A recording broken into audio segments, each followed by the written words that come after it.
Hey YouTube, how's everybody doing today? So today I figured I'd give y'all a little bit of a review on my 2015 Mustang GT. It has the performance pack. I see a lot of people out there doing either reviews talking about the specs of the car, or some that talk about just the issues they have, and then some act like it's the best thing they've ever had, which is great for them. In this review I'm going to go over some of the specs as well as compare and contrast the issues I've had as well as what I love about the car. So here we go. So here is my S550 Mustang. Went with white because I'm very picky about my cars, and everybody thinks it shows dirt. It does, but it's not near as bad as black or any of the darker colors. Plus, if anybody door dings it, which is gonna happen, it doesn't show up as much, as well as any fine scratches you get from washing in your car, because most people don't know how to do it properly. Red was my first choice, but as some people say, it's pull me over red. So with the way I drive, sometimes I'd rather not get a ticket. So I went with white because I can do black accents, such as my 5.0 emblem, which I got from UPR products. I went with the gloss black to match the wheels. Little things like that will make the car stand out a little bit more. I also used some vinyl film that I had from a stripe I put on. I ended up not liking the stripe, so I took it off and used some of the film to cover up the corner lights, which turned out pretty well. I like that a lot better than having the corner lights. I've also plasti dipped, I don't know if you'll be able to see it, but I plasti dipped the pony on the front just to blend in with the grill. I'm not a huge fan of chrome. The wheels are, like I said, out of the performance pack, so you get the gloss black wheels. I don't know why Ford decided to put the ugly huge chrome lug nuts on there, but I didn't take any time. I put the Gorilla lug nuts on there in gloss black to match the wheels, and it just gave the car an overall a different look. So definitely recommend those. When you get the performance pack, you do get the 6-piston rotors in the front, or I'm sorry, 6-piston calipers in the front with the 15-inch rotors. Car stops really well. But the downside is with the brakes that come on it. As you can see, it has only been a week since I washed my car and it's covered in brake dust. The back, I don't believe are Brembos. They're kind of cheap looking brakes, probably standard, but I could be wrong. Let's see, I did get the premium pack, which if many of you don't know, one way to tell a premium from a base is the gray effects kit right here, diffuser, whatever you want to call it. On the premiums it's gray. On the base model GTs it is all one color. And while we're back here, I'll go ahead and show I do have the tinted tail lights. I got the film from Big Worm Graphics out of Dallas, Texas, or Fort Worth. I really like it, although I wish I would have gone with the charcoal instead of Gunsmoke, so I could have got them a little bit darker. Oh well. I also have the Ford Racing tail light panel. I like it a lot more than the GT emblem. It gives it a more sleek look. And then I also have the Borla exhaust, or the Ford Racing exhaust. I got the Sport, which I'm glad I went with. Also went with the black tips on there. One thing I have noticed that I'm not particularly happy of is these spots right here. There's one there, and there's one there. I've touched those spots up many times, couldn't figure out where it's coming from. There's no paint missing on the bumper. The other day I was looking, it is coming from hitting right here. So what I'm gonna have to do is take a Dremel and Dremel that out, or mess with my trunk and try to realign it, which if I pull it out some, it's going to affect the alignment of the trunk, which everybody knows, if you know anything about the new Mustangs, is quality control has been utter crap at Ford. This side's not too bad, but you get a good look, you can tell that the trunk panel does not line up that well. I also have the issue with the rear windshield. It's not terrible, but where it's bubbled up a little bit on this side. Not anything I'm worried about right now, only if it starts causing leaks. I also have this weird gap right here. It's not terrible, that's me being picky. Also, one thing that's happened is every now and then my gas door will start sticking out at the bottom, so I have to come by and actually push on it and try to bend it to fit flush. Not too happy about that. Yeah, Ford's quality department has severely lacked on the new Mustangs. Of course, all the new Mustangs do come with the keyless entry. I do like how the key looks. It's got the pony on it, and I like it. When you get the premium, you do get lighted door seals. You get LED lighting in your where the door handle is. You also get them in the footwells, as well as the cup holders. One thing I also did, I believe it was zombie bite sticker graphics, something like that. But you can see that little bit of shade of purple right here, right here. He makes overlays that'll go over where the pony's supposed to shine on the ground to change the color, which is really neat.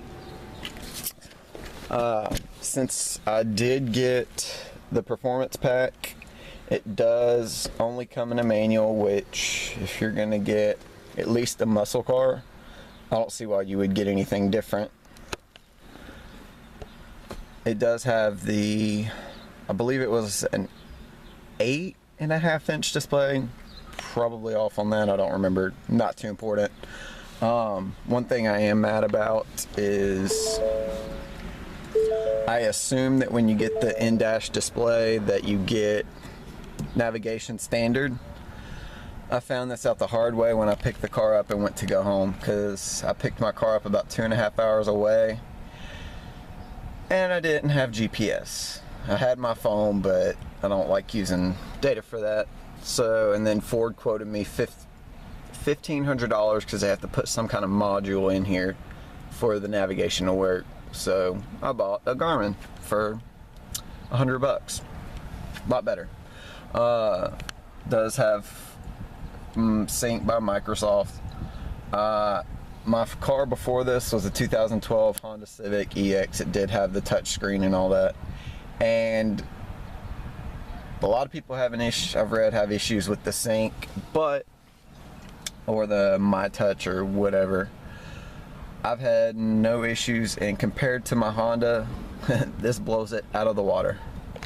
I like how you don't have to touch down here at the corners. You've got all your accesses from here. You can access everything. And I also like how you can set a background on there, which I like Transformers, so that's what I went with. I did go with the regular seats so I could get the heated and cooled options, because girlfriend wasn't too happy about getting a new car, but it's what I wanted, and I wanted her to be comfortable in it though, because she doesn't like it too much anyway. Since it is the performance pack, it does ride a little bit rough, but it's a sports car, that's what to be expected. The premium GT also comes with an upgraded system, which in my opinion it really does make a difference over the base model, because I did look at the base model GT. but I felt overall the quality of the seats I didn't care for, and the speakers just sounded like trash. They were probably made out of newspaper or something. One thing I do really like is, it's little, but you've got a extra compartment for your owner's manual so it doesn't take up a bunch of space in the glove box. But I've also seen where a lot of people are supposed to have contrast stitching and you're not getting it on the e-brake or the shifter boot, and I'm assuming the steering wheel and dash, but I actually like not having it on my steering wheel, my dashes, or the shift boot, especially the e-brake, because over time from touching it, those oils are going to start to soak up into that threading. One thing I have noticed though, and it's probably going to be hard to see, is I noticed this on the passenger side where you can see the pony a little bit better right there, how it's purple to match my gauges. Let's see, let me get a light to try to show y'all.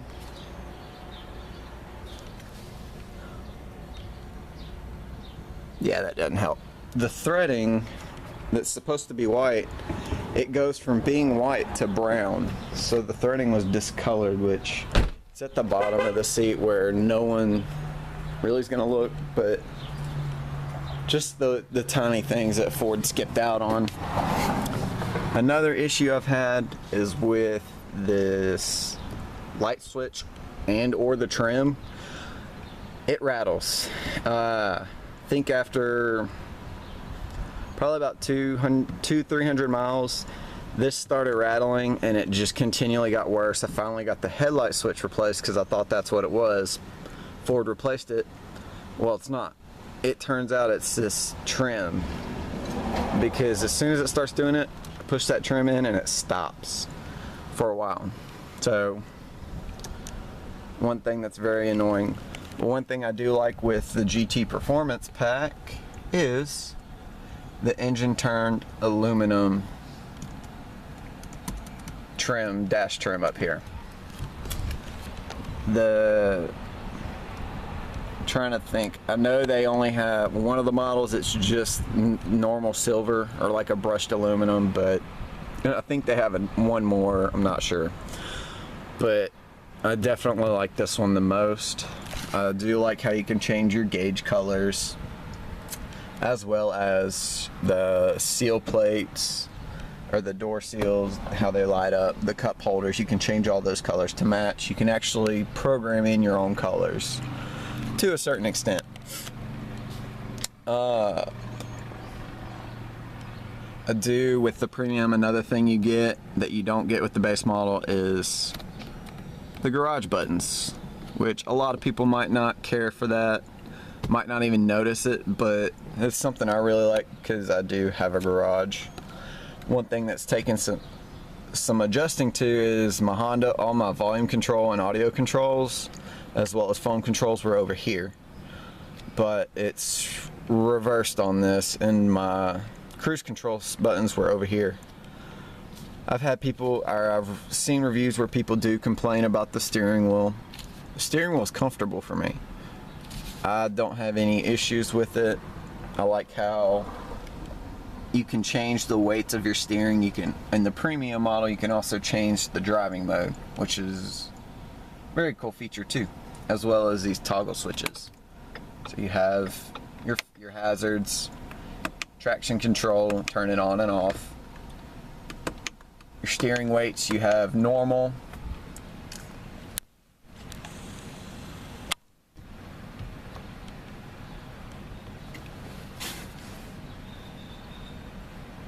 your steering weights are normal, sport, comfort. I like to do it on sport or normal, just depending on how I feel. You also have driving modes. You have normal, then you have Sport Plus. When you change it to Sport Plus, it automatically changes your steering to sport mode, or to sport. You also have track mode. Track mode completely turns off your traction control, as well as changes the steering weight to sport. Then you have snow and wet, which just feels like it makes the car more sluggish. I didn't like it too much, so I just put it in normal if it's raining. But lately I've been driving with it in sport mode. And when you turn the car off, it does automatically default to normal. A little annoying, but whatever. I do have an aftermarket shift knob on here just because I didn't like the stock one that was on here, which I did another video about that, so y'all can watch that. So the glove box is actually got a decent amount of room, and I know my camera's not focusing right now, but it's got a decent amount of room. I'm very happy with that. Back seat, of course, there's not much room back there. It's kind of dim, but there's not a whole lot of room back there to really want to fit anybody in there. Go ahead and pop the trunk. Set this down because it is hard to pop a trunk, and set it up with one hand.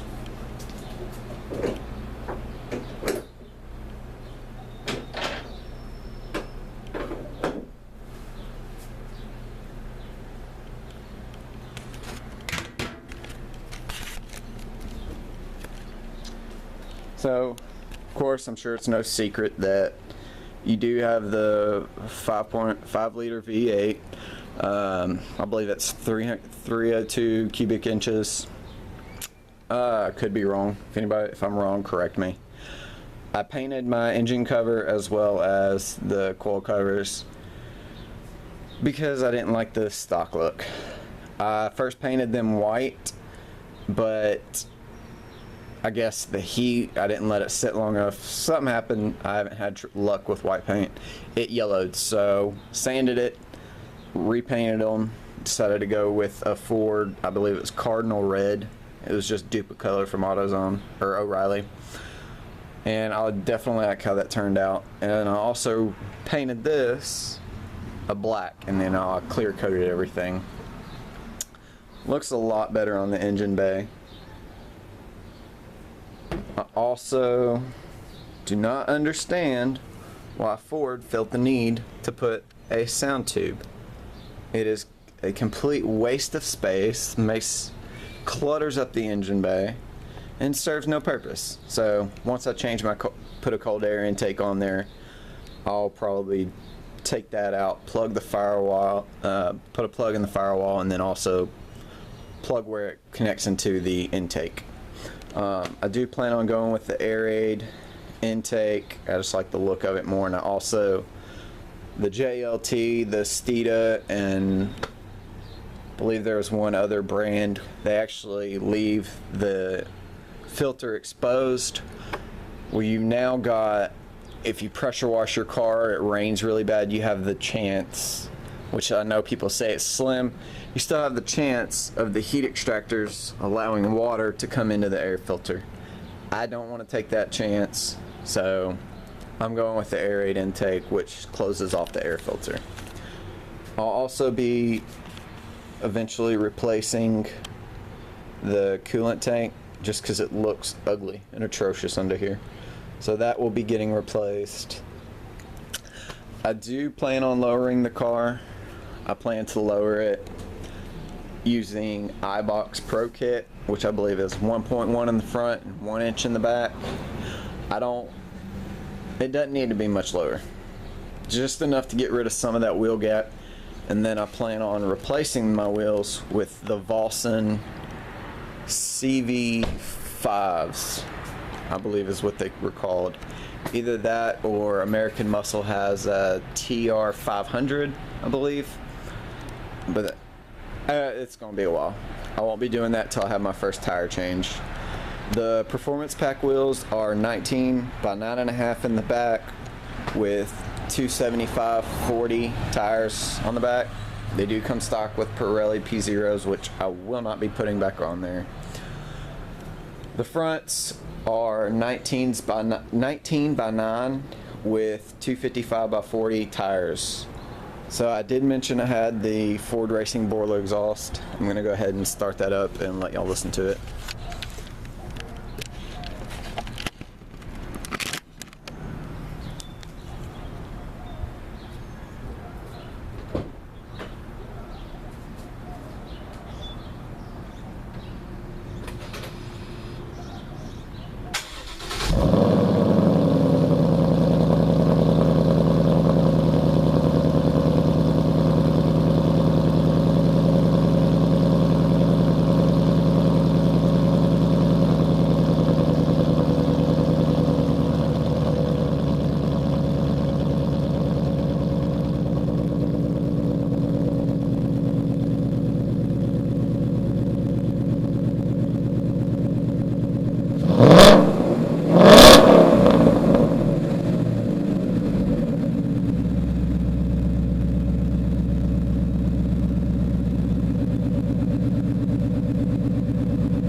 Now, one thing I thought of while I was in here, this is just me being nitpicky, but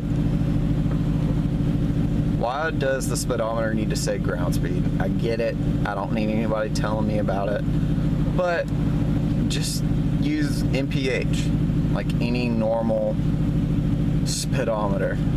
Just me being picky.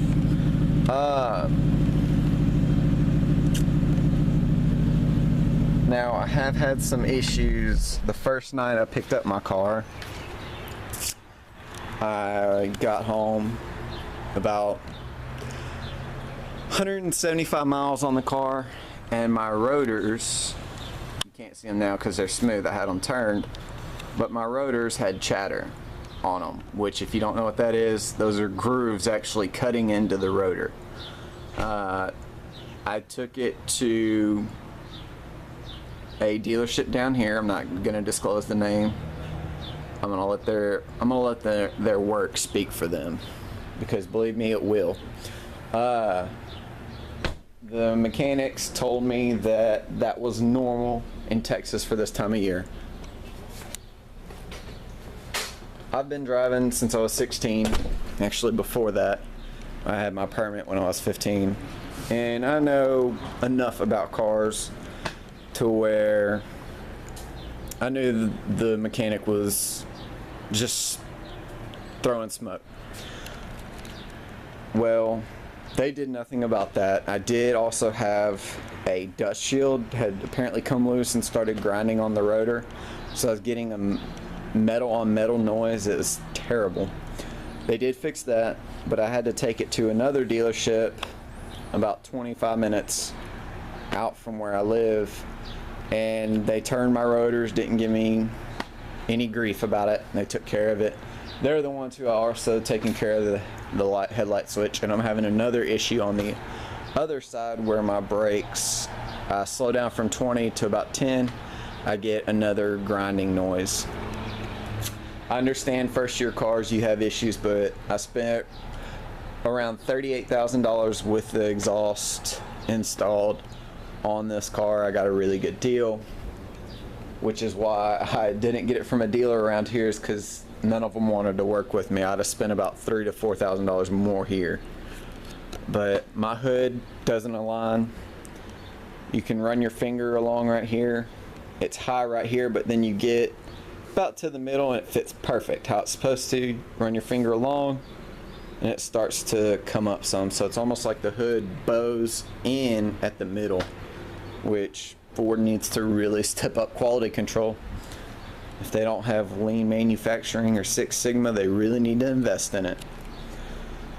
Headlights look really cool. The front end did take a while to grow on me.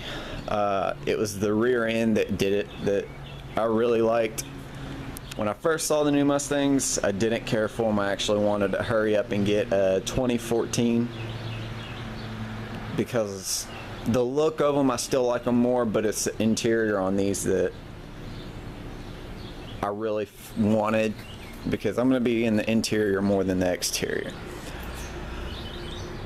I mentioned the Ford Racing taillight panel. I definitely recommend that. Anybody who wants to get rid of the GT emblem, I recommend buying the new, or even the horse, or any of the other vehicle, any of the other models. Go with Ford Racing panel if you don't want an emblem on the back, because there are plastic welds, which I did another video on that, which I'll be uploading soon, and it shows you why you don't want to remove the emblems.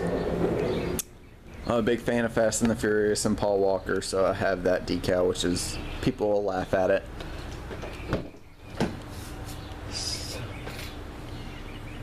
So guys, I did mention that I went with the regular seats. I had originally planned to get the Recaro seats, but due to the fact that I didn't feel like I'd be comfortable in them for a long distance, and they were manual, they weren't electric, and you didn't get the heated and cooled seat option, which here in Texas has been really nice already, even with, because I've had it in cold weather and hot weather, so I've used it both times. Really nice. Glad I went with these seats. They have plenty of bolstering for if you want to go to the track or just have some fun. Plenty of bolstering for that. I've mentioned the body panel alignments, which you don't have to do a lot of research to find issues that people have had with the body panels. My door, driver's side door, could probably stand to be pushed back to the rear of the car a little bit, but it's not causing any issues, so I'm not worried about it. There is a little styrofoam piece in here. Every now and then it starts to kind of come out, and I hear it rub when I open or shut the door, but it's not a big deal. So that's after 2 months of owning my car, a little over 2 months, and about 4,000 miles. Overall, I would say I'm content, but I'm not 100% satisfied, just because of the quality and how many times I've had it in with the dealers. I feel like you spend almost 40 grand on a vehicle, you shouldn't have any issues. I understand it's not a handmade exotic car that's 6 figures easily, but America needs to pride itself on its vehicles. Another thing, while I'm thinking about it, I forgot to mention, transmission, in my opinion, you can argue with me all you want, but it is complete crap. It's trash.